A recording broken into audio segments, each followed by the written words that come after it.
As you can see, I'm getting further ahead, kind of sculpting in the chest and making sure it starts looking like a chest. Remember, you can always add after the clay dries.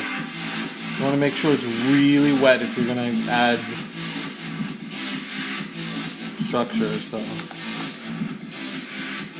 a lot of tedious molding with your fingers. Air dry clay gets very watery, which can be a nice thing because you can blend in really quickly your details. As you can see, I'm starting to sculpt in the chest. I'm trying to get the definition of the chest quickly, get my major structures done,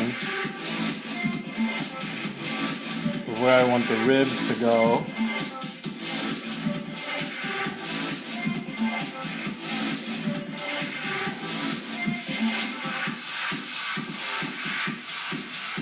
You do need to know some anatomy in order for you to kind of get a grip on what you're doing, but overall, superheroes can be very exaggerated in their anatomy, which is good.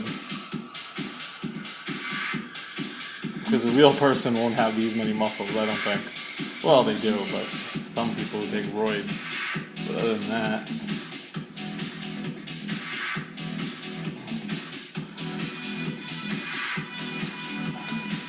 as you can see, it's getting further and further sculpted, more modeled as we go further. And you can start to see where I'm going to define things. That's why posing in armature is kind of okay, but you tend to start changing it as the clay takes you places.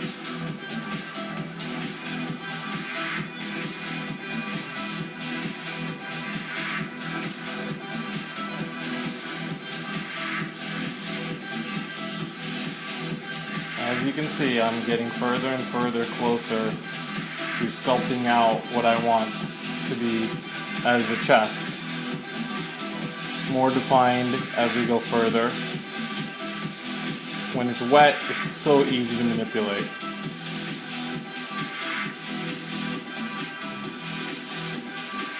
Don't forget, you have the back as well to do, so that's the problem. You'll always forget to do the back, which is not good. So I start doing the torso first because it actually is the most bulk of the sculpture. Then I do the trapezius last, only because it's a good add-on later once you see where the actual you need to go with that. So I always don't do the trapezius. The top muscles of the back. As you see, I'm getting further and further ahead. You're starting to see it too.